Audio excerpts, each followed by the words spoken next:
America అధ్యక్ష ఎన్నికల్లో నేనే లేకపోతే డొనాల్డ్ ట్రంప్ ఓడిపోయేవాడని, గెలిచే అవకాశమే లేదని ఎలన్ మస్క్ చెప్తూ ఉంటే, ఎలన్ మస్క్ లేకపోయినప్పటికీ అమెరికా అధ్యక్ష ఎన్నికల్లో నేను గెలిచేవాడిని అంటూ డొనాల్డ్ ట్రంప్ చెప్తున్నాడు. అసలు డొనాల్డ్ ట్రంప్కి ఎలన్ మస్క్కి మధ్య మనస్పర్ధలు వచ్చాయా? ఆ మనస్పర్ధల కారణంగానే ఇప్పుడు ఒకరి మీద ఒకరు ఆరోపణలు చేసుకుంటున్నారా అంటే అవునని సమాధానం ఇస్తున్నారు కొంతమంది అంతర్జాతీయ నిపుణులు. ఈ నేపథ్యంలోనే అసలు డొనాల్డ్ ట్రంప్కి ఎలన్ మస్క్కి మధ్య ఎక్కడ చెడింది, ఏ బిల్లు విషయంలో వారిద్దరికీ మనస్పర్ధలు వచ్చాయనేది మనం పూర్తి స్థాయిలో విశ్లేషణ చేసుకుందాం. ప్రస్తుతం మనతో పాటున్నారు ప్రముఖ రాజకీయ విశ్లేషకులు, ప్రముఖ సీనియర్ జర్నలిస్ట్ డివిఎస్ గారు. సార్తో మాట్లాడదాం. సార్ నమస్తే. సార్ నమస్తే. ఎలన్ మస్క్కి డొనాల్డ్ ట్రంప్కి మధ్య మనస్పర్ధలు వచ్చాయా? ఆ మనస్పర్ధలకు కారణం ఏంటి? అసలు నిన్న మొన్నటి వరకు ఇద్దరు కలిసి తిరిగిన వారు ఒకరి మీద ఒకరు విమర్శలు చేసుకుంటూ ఉన్నారు. డొనాల్డ్ ట్రంప్ అమెరికా అధ్యక్ష ఎన్నికల్లో గెలవడానికి కారణం నేను లేకపోతే ఆయన ఓడిపోయేవాడు అంటూ ఎలన్ మస్క్ చెప్తూ ఉంటే, ఎలన్ మస్క్ లేకపోయినప్పటికీ నేను గెలిచేవాడిని అంటూ డొనాల్డ్ ట్రంప్ చెప్తున్నాడు. అసలు ఏం సార్, ఏం జరుగుతుంది అమెరికాలో? అంటే ఇవాళ ట్రంప్ నెత్తిన మస్క్ చేయి పెట్టాడా, మస్క్ నెత్తిన ట్రంప్ చేయి పెట్టాడా? అసలు వీళ్ళిద్దరిలో ఎవరు బస్ మాస్టర్? అసలు వీళ్ళిద్దరు కలిసి అమెరికా నెత్తిన చేయి పెడుతున్నారా? ఇప్పుడు మనం చూసాం, అధ్యక్షుడిగా ఇతను బాధ్యతలు చేపట్టి రేపు 20వ తారీఖు 6 నెలలు, ఇది ఇంకా 165 రోజుల పాలన ట్రంప్. సార్ మరి 165 రోజుల ముచ్చట అయిపోయిందా? అతనికి డోజ్ పదవి ఒకటి ఇచ్చాడు, డిపార్ట్మెంట్ ఆఫ్ గవర్నమెంట్ ఎఫిషియన్సీ. ఆ డోజ్ అనే పదవి ఇచ్చి గవర్నమెంట్ ఎఫిషియన్సీ పెంచడం కోసం నేను ఇన్ని డాలర్లు ఆదా చేస్తాను, ఇవాళ ప్రభుత్వ ఖర్చు దుర్వినియోగం, వృధా వ్యయం, దీన్ని అరికట్టడం కోసమే ఆ డిపార్ట్మెంట్ అన్నారు. డిపార్ట్మెంట్ ఆఫ్ గవర్నమెంట్ ఎఫిషియన్సీ పెరిగిందా, తగ్గిందా? ఇప్పుడు ఎఫిషియన్సీ ఆఫ్ గవర్నమెంట్ ట్రంప్ పెంచాడా, తగ్గించాడా? అతను డోజు, అతను బాధ్యతలు చేపట్టిన దగ్గర నుంచి అది వైట్ హౌస్లోనే నాకు కార్యాలయం కావాలని ఆ రోజు బాధ్యతలు చేపట్టడం, లేకపోతే తన కొడుకుని మెడ మీద ఎక్కించుకుని ట్రంప్ దగ్గరికి రావడం, అసలు అదేంటది? ఒక వైట్ హౌస్, ఒక ప్రెసిడెంట్, ఒక మర్యాద, ఒక హుందాతనం, అవేమీ మనకు కనపడిన పరిస్థితి. ఉద్యోగులు పీకేయటం బిగిన్ చేశాడు మొత్తం. ఏది అక్కడ హెల్త్ డిపార్ట్మెంట్లో కావచ్చు, ఎడ్యుకేషన్లో కావచ్చు, మొత్తం అన్ని శాఖలలో ప్రభుత్వ ఉద్యోగులను తగ్గించటం, కోత పెట్టడం, ఒక భయభ్రాంతులకు గురి చేశాడు. అంటే ఉద్యోగులను తగ్గించటం అది ఎఫిషియన్సీ ఆఫ్ గవర్నమెంట్ పెంచడమా? ఉన్న ఉద్యోగుల్ని ఎలా మంచిగా పనిచేయించుకోవాలి, బెటర్ ప్రోడక్ట్ ఎలా తీసుకురావాలి, అసలు డోజ్ విధుల్లో మస్క్ సక్సెస్ అయ్యాడా? ఇప్పుడు ఎలాన్ మస్క్ మీరు అన్నారు ఏదో బిల్ అన్నారు, ఏంటది? బగ్, అదే ఏది బిగ్ బ్యూటిఫుల్ బిల్ అనో ఏదో అన్నారు, అది కాస్త బిగ్ అగ్లీ బిల్ అంటాడు. దాని మీద మనం వీడియో కూడా ఏదో చేసాం అప్పట్లో. ఇప్పుడు ఆ బిగ్ బ్యూటిఫుల్ బిల్ అదేంటి? ఇప్పుడు ఆ రెమిటెన్స్, ఆ ట్యాక్స్ ఏంటి?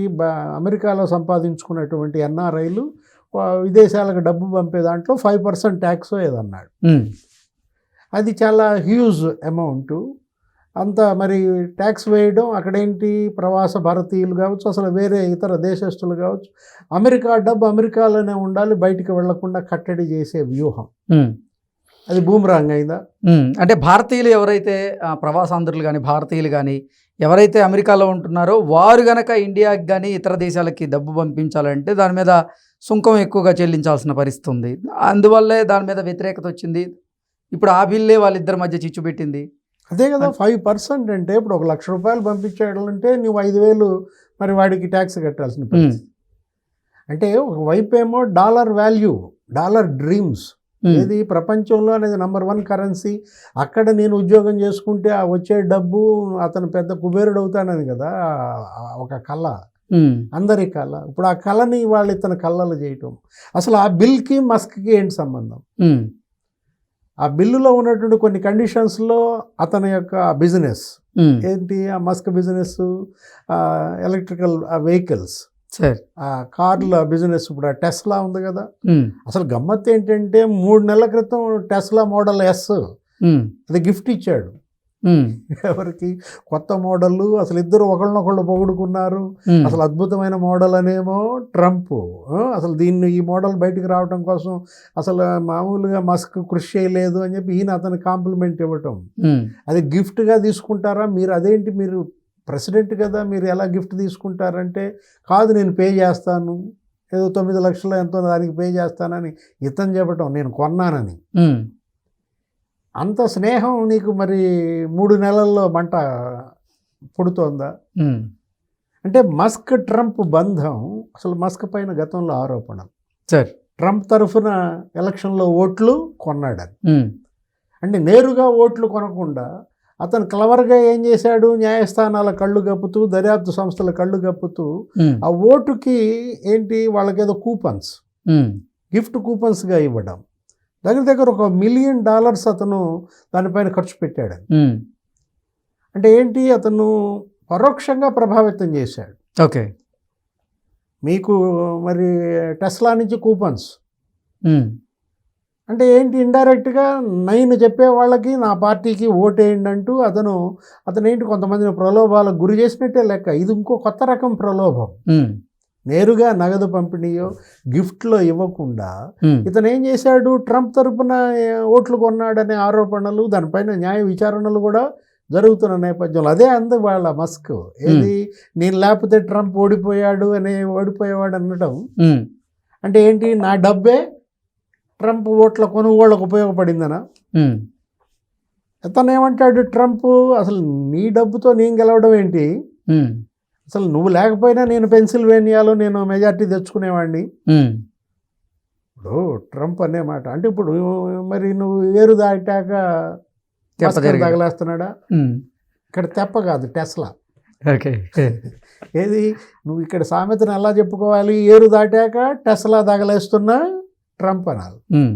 ఇప్పుడు ఇదే పని నువ్వు ఎన్నికలకు ముందు మాట్లాడుంటే ట్రంప్, మళ్ళా మస్క్ ఇంకో మాట అన్నాడు, చాలా తీవ్రమైన ఆరోపణలు చేశాడు, ఆ సెక్స్ కుంభకోణం గురించి ఎత్తాడు. ఆ ట్రంప్ ఆ సెక్స్ కుంభకోణంలో అతని పాత్ర ఉంది అని వాళ్ళ మస్క్ అనడం, దానిపైన ట్రంప్ అగ్రహోదగ్రుడు అవ్వడం, అతని వ్యాపార సామ్రాజ్యాన్ని విచ్ఛిన్నం చేస్తానని ఇతను మరి హెచ్చరికలు. అంటే నిన్నటిదాకానేమో ట్రంప్ను అడ్డం పెట్టుకుని తన వ్యాపారం పెంచుకోవాలనుకున్నాడు. అసలు టెస్లాని ఇటు ఆసియాలో బ్రాంచ్ పెడుతున్నానన్నాడు, ఇక్కడే ఉత్పత్తి టెస్లా కార్లు అన్నాడు, ఇండియాలో పెడతానన్నాడు. అసలు మనం అనుకున్నాం ఆంధ్రప్రదేశ్లోకి వచ్చుదేమనుకున్నాం, లోకేష్ బాబు కూడా అనుకున్నాడు. ఏదే వాళ్ళకేదో మెయిల్ కూడా పంపటం, టెస్లా ఇవాళ ఆంధ్రప్రదేశ్, మొన్న కియా వచ్చింది, ఇక టెస్లా వస్తుంది అనుకున్నటువంటి దాంట్లో రకరకాల చర్చలు కూడా సాగిన నేపథ్యంలో అదేంటి, అసలు నువ్వు ఇండియాలో పెడతానికి ఇల్లేదన్నాడు. ఎవరు, ట్రంప్. యాపిల్ ఇండియాకి రావడానికి ఇల్లేదంటాడు ట్రంప్. ఇప్పుడు టెస్లా జర్మనీలో పెడుతున్నారన్నారు.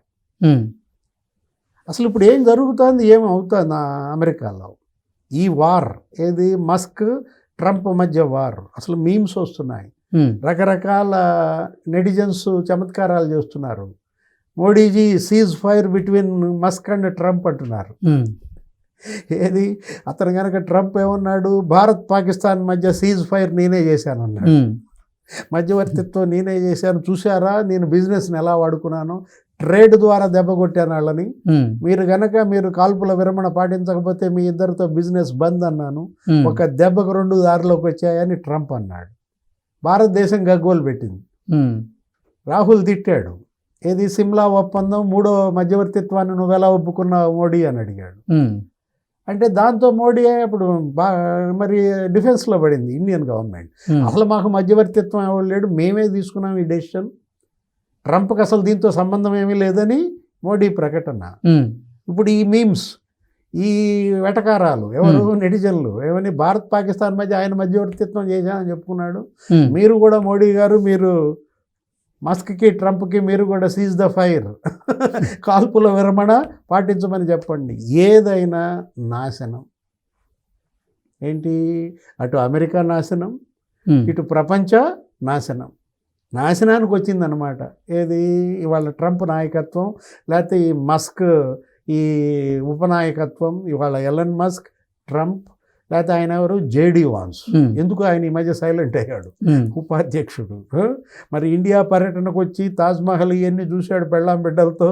ఉమ్, ఇక్కడ ఈ పహల్గామ్ ఉగ్రదాడికి దడుచుకున్నాడా? ఉమ్. అతను ఉన్నప్పుడే పహల్గామ్ ఉగ్రదాడి. అవును. మరి ఇప్పుడు మరి జేడి వాన్స్ మీద ఉంది బాధ్యత. ఓకే. ఏది? వాళ్ళిద్దరిని ట్రంప్కిను కలపాల్సిన బాధ్యత. మస్క్కి మధ్యవర్తిత్వం చేస్తావా?